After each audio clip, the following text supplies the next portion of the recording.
এয়া দেখিছে, এয়া এতিয়া মই এয়া কাপোৰ মেলি আছোঁ, এয়া বাহিৰত আহি কাম কৰি আছোঁ।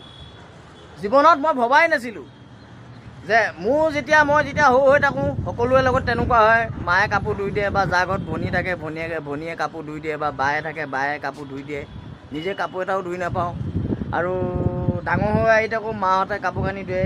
যেতিয়া স্কুলত পঢ়ি আছিলোঁ, ছাৰে সোধে আমাক, কোনে কি হবি অ' ডাঙৰ হ'লে, কোনে কি মানুহ হবি? আমি তেতিয়া গৌৰৱে কৈছিলোঁ, মই প্ৰথম কৈছিলোঁ মই ডাক্তৰ হ'ম বুলি কৈছিলোঁ। কিছুমানে কয় আৰ্মি হ'ব, কিছুমানে এইবোৰ হ'ব। মানে সপোন আমাৰ কিবা আছিলে, আমাৰ 10টা সপোন থাকে। কোনোবাই গায়ক হোৱা সপোন থাকে, এটা মানুহৰ 10টামান সপোনেই থাকে। কিন্তু যেতিয়া ডাঙৰ হৈ আহিলোঁ, ভবাই নাছিলোঁ যে ডাক্তৰ হ'ম বুলি কোৱা ল'ৰা বা কিবা হ'ম বুলি কোৱা ল'ৰা যেন ইয়াৰ কোম্পানীত আহি পিনি কাম কৰিবলগীয়া হৈ পিনি ইয়াৰ কাপোৰ ধুই নিজে বনাই নিজে খাই গোটেই ৰাতিটো কটাবলগীয়া হয়। কেতিয়াবা 12 ঘণ্টা, কেতিয়াবা 8 ঘণ্টা ডিউটি কৰি জীৱনটো নিৰ্বাহ কৰিবলগীয়া হয়, ঘৰৰ ফেমিলিক চাবলগীয়া হয়। যেন ভবাই নাছিলোঁ যে জীৱনটো কোনটো মূৰত লৈ গুচি যায় কোনেও নাজানে। কি বুলি কয়, আমিও যেতিয়া পঢ়ি আছিলোঁ, যেতিয়া ঘৰত আছিলোঁ, আমিও ভবা নাছিলোঁ।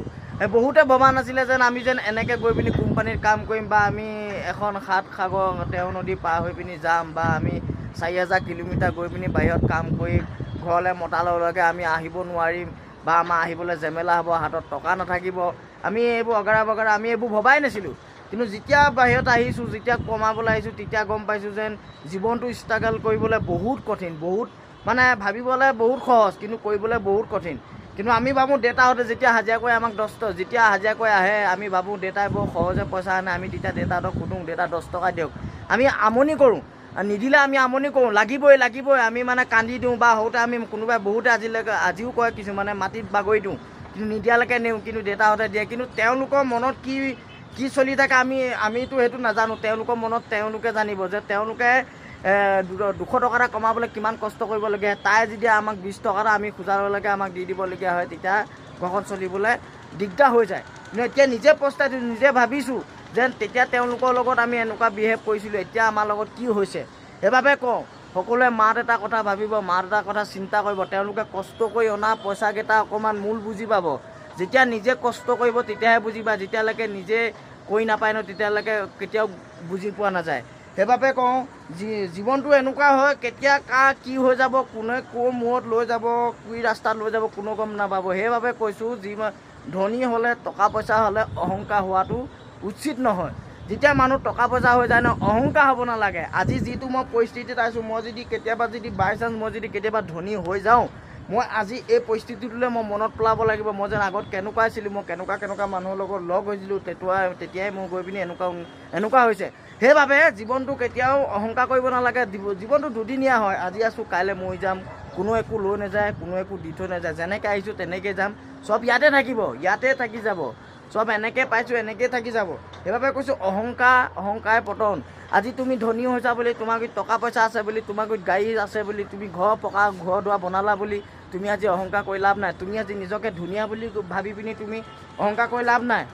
সদায় তোমাৰ চেহেৰা, সদায় তোমাৰ এইটো চেহেৰা সদায় নাথাকে। তুমি সুন্দৰ হৈ নাথাকা। তোমাৰ এদিন নহয় এদিন তোমাৰ ছাল টুটুৱা পৰিব। তোমাৰ সদায় পকা ঘৰ সদায় একে হৈ নাথাকে। এনেকুৱা হৈ যাব তোমাৰ কেতিয়াবা, তুমি এনেকুৱা পৰিস্থিতিত পৰি যাবা, তুমি কেতিয়াবা উধাৰিবলৈ তোমাৰ মানে ক্ষমতা নাইকিয়া হৈ যাব।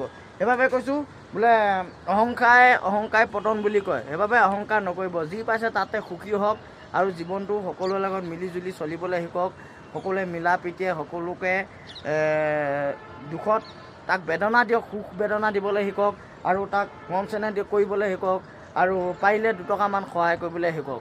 পইচাই যদি সহায় কৰিব নোৱাৰে, মৰম চেনেহ সহায় কৰক বা সাহস দিয়ক। তেতিয়াও তাক মানে আপোনালোকে তেওঁক উৎসাহ নিদি পিনি তাক উৎসাহ আঁতৰাই নিদিব। সেইবাবে কৈছোঁ, ভালে থাকক, সুস্থ থাকক, আৰু সদায় মনটো স্থিৰ কৰি মনটো ভাল কৰি ৰাখক। মানুহ বগা হ'লেই মানুহ মন চফা হৈ নাযায়, মানুহৰ ভিতৰখনো চফা কৰিব লাগে। ভাল লাগিলে শ্বেয়াৰ কৰিব, আৰু চেনেলটো ফ'ল' কৰি দিব।